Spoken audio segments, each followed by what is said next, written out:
ikan mak hitam sini. Hitam sini. Kasih kasih.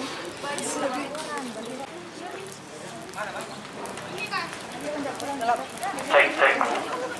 Ya, Assalamualaikum warahmatullahi wabarakatuh. Beberapa orasi dari teman-teman kita di mana bentuk penolakan tentang RUU kesehatan yang pro terhadap kesehatan.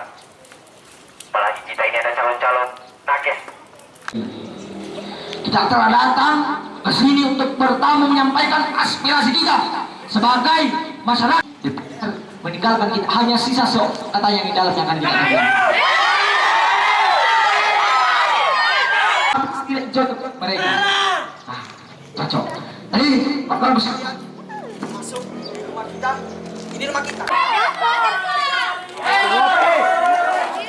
Minum susu. Kopi. Ya, ngopi. Kopi.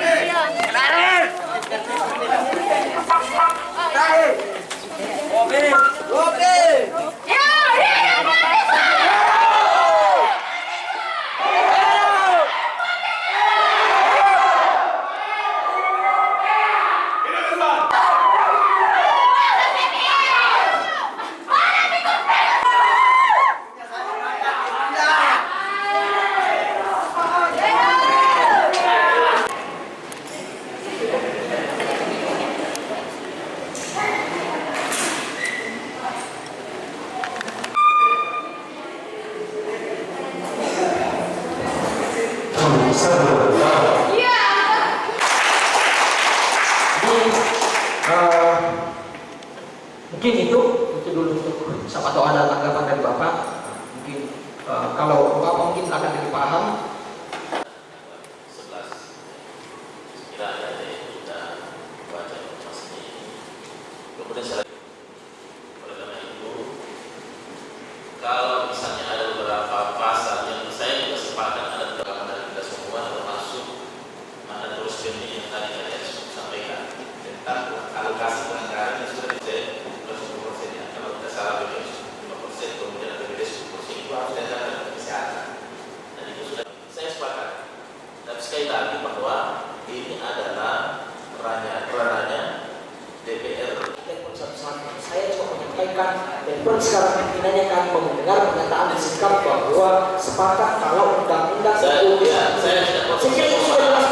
kalau poin keduanya satu ya, silakan catat pelan-pelan ya supaya saya bisa catat.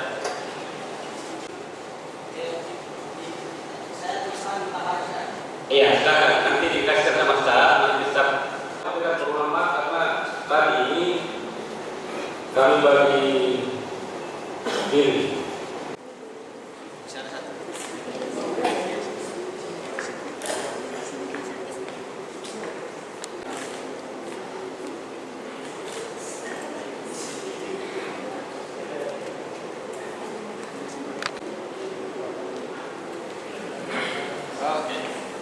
Sama dengan semua mas. Saya kasih foto juga. Menurut kami dari Aliansi Mahasiswa Kesehatan Kabupaten Majene ini, poin pertama yang mungkin sangat krusial menurut kami adalah anggaran yang sebelumnya dialokasikan di APBN itu sebesar 5%, kalau untuk di anggaran daerah itu sebesar 10% itu dihapuskan.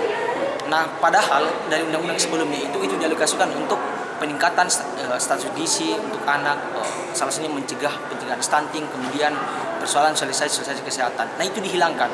Kemudian yang paling urgent juga adalah hasil evaluasi mulai dari semua badan terkait dari kesehatan, BPJS dan sebagainya. Di undang-undang sebelumnya, sebelum melakukan perubahan, itu masih ada perasa kata wajib. Nah, sekarang itu dihilangkan, jadi secara langsung kita bisa menebak bahwa ada upaya untuk meloloskan segala kepentingan, dan bisa dikatakan bahwa ketika tidak ada pelaporan hasil evaluasi dari apa yang telah dikerjakan dari anggaran yang telah dikucurkan, itu tidak akan terjadi apa-apa. Kemudian ada juga pasal yang ini menurut kami penting tentang menjamin persoalan keamanan dari perawat yang sedang bekerja atau tenaga kesehatan. Di sana dijelaskan ketika melakukan pelanggaran, ketika melakukan sesuatu yang secara tidak disengaja, maka akan dipidanakan. Nah, dalam undang-undang itu tidak real atau tidak lugas dijelaskan apa muatan-muatannya, bahwa ini adalah pelanggaran-pelanggaran yang akan kira-kira akan dipidanakan. Mungkin itu, iya. Kalau kami beranggapan bahwa secara tidak langsung tenaga medis ini semakin dikucilkan atau semakin diberikan ruang atau dipersempit ruangnya.